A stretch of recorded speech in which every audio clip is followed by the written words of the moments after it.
So the most important teacher to me is Mr. Rahmat Adari. He is my teacher from elementary school.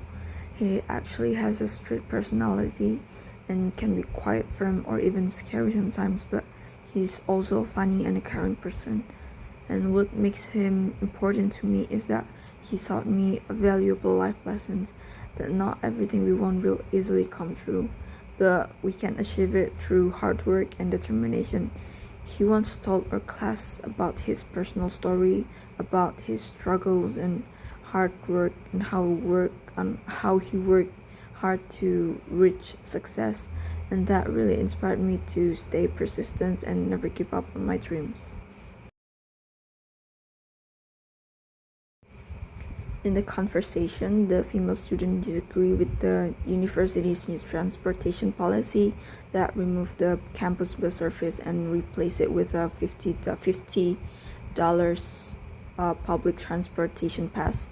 First, she says that the new policy will be very inconvenient because there is no public transportation to the DeWolf Science Center.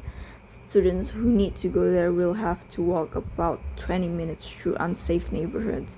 Second, she argues that the policy will not actually help students interact more with local people.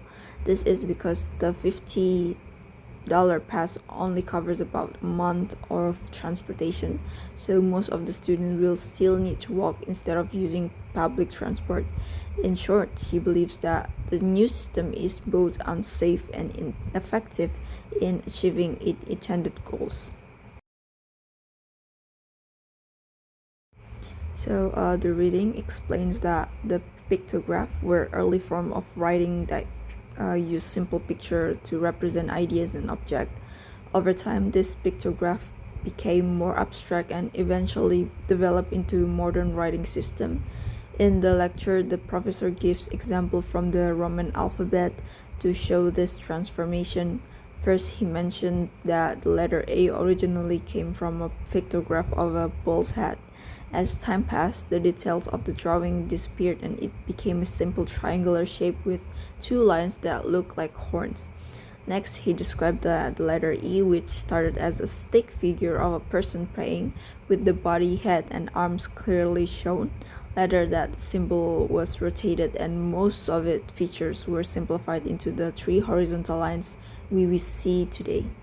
This example clearly illustrate how pictographs gradually lost their realistic details and evolved into abstract symbols we use in modern writing.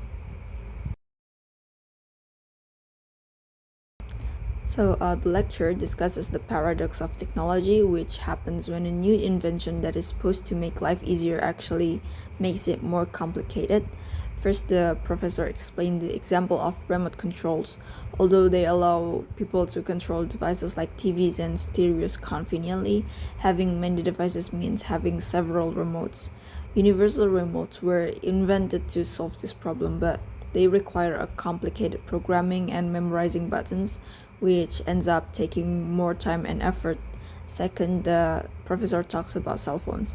They have become smaller and lighter, which seems convenient, but the buttons are not too tiny for people to use comfortably.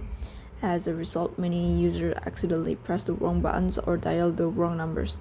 So, in conclusion, this example shows that the technology can sometimes create new difficulties while trying to make life more simple.